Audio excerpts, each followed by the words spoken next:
A veteran QB trashed Caleb Williams on national TV. Meanwhile, two Bears show up on the most embarrassing salary cap list, and an unknown rookie is shaking up our defense.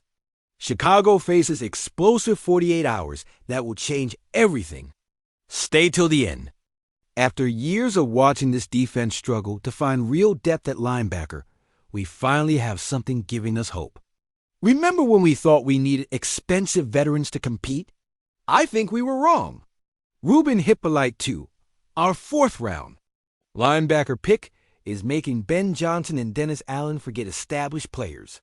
This kid, who ran a 4.39 at Maryland, is dominating practices. Do you know what a linebacker running sub 4.4 means? Let me tell you this.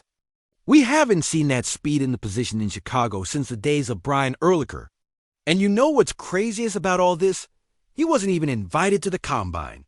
While ESPN and NFL Network experts completely ignored Hippolyte Ryan, Poles and his scouting team saw something special on Maryland tape. 5 years at College Park, 50 games played, 236 total tackles, and no attention. But do you know what happened at Maryland's Pro Day? Hippolyte ran 4.39 in the 40 yards. To understand the magnitude, that mark would have been the fastest of any linebacker at the 2025 NFL Combine. Not one of the invited linebackers in Indianapolis ran as fast.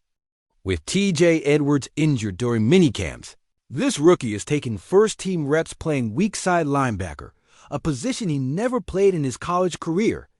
Can you imagine the pressure? From middle linebacker in Maryland to weak-side in the NFL is like learning a completely new language. Courtney Cronin of ESPN wrote that Ben Johnson pointed him out as the player who improved the most all spring.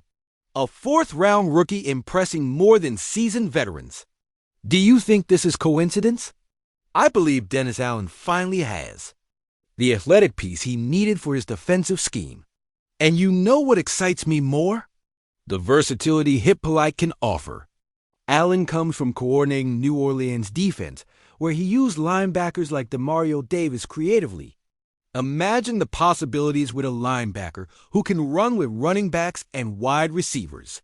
The competition for LB3 includes Noah Sewell, our 5th-round pick 2 years ago, who has only made 13 tackles in 2 seasons.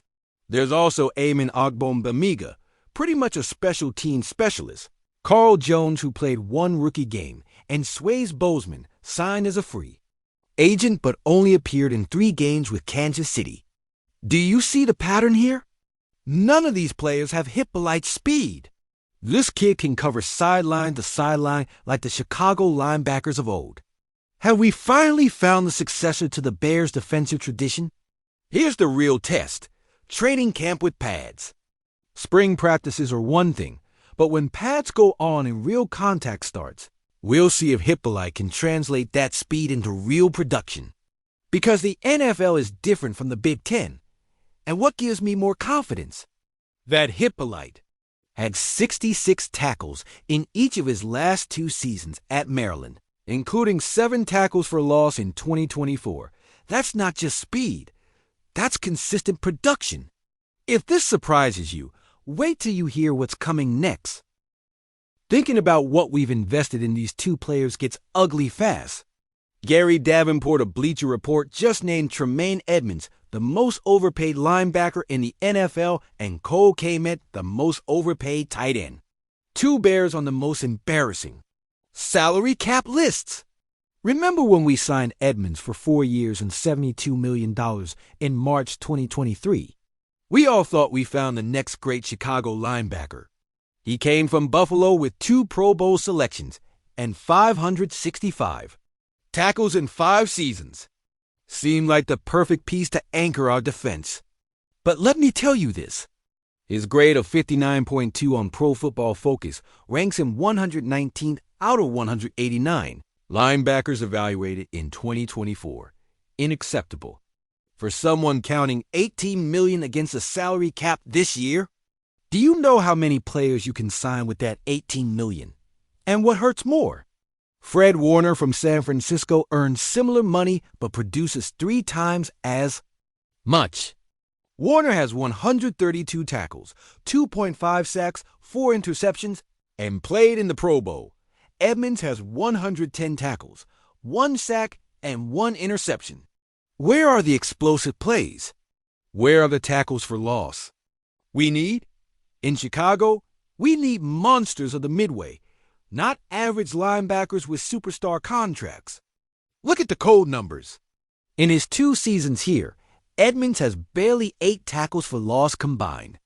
Lowest number in his career in any 2-year period. Remember when Dick Butkus dominated the middle field? When Brian Urlacher changed game? Momentum? Those linebackers justified their contracts with plays nobody else could make. Edmonds is solid, but solid doesn't win championships. Cole Kmet's situation is even more complicated and frustrating.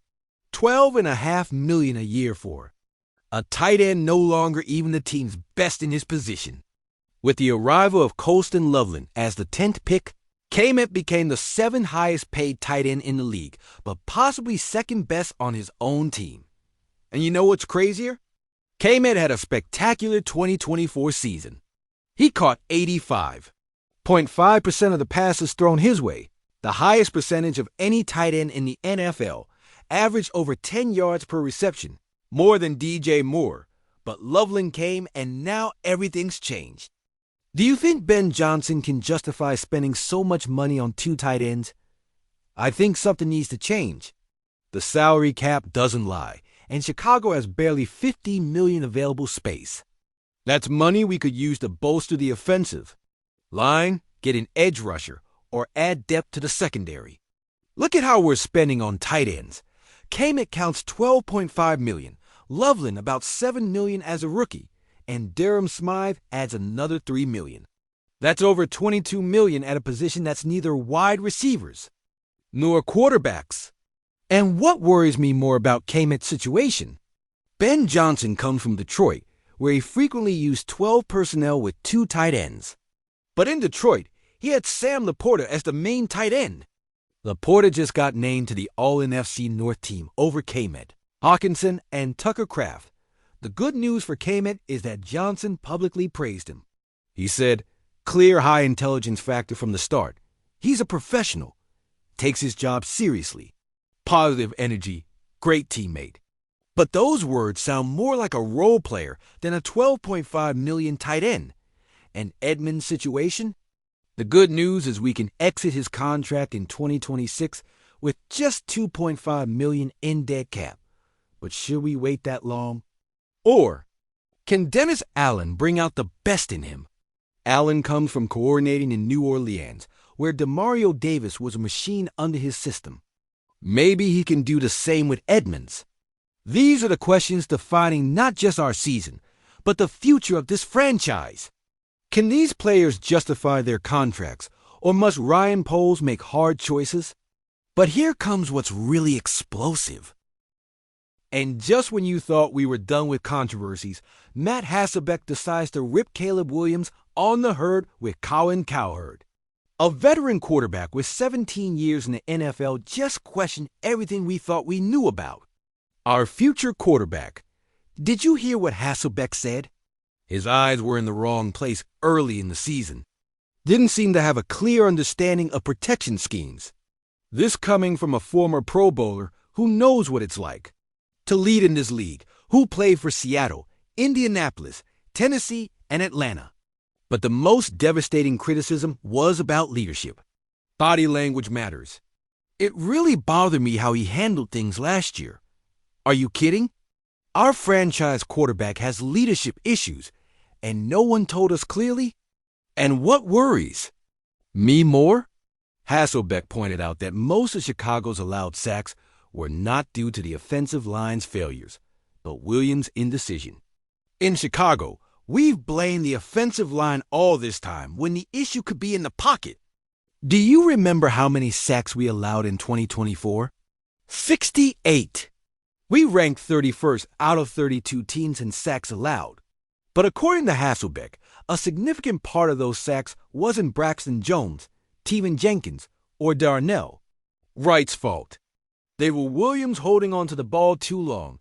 I tell you this, Hasselbeck isn't hating just to hate. He mentioned these problems are normal in young quarterbacks, and identifying them is crucial for development.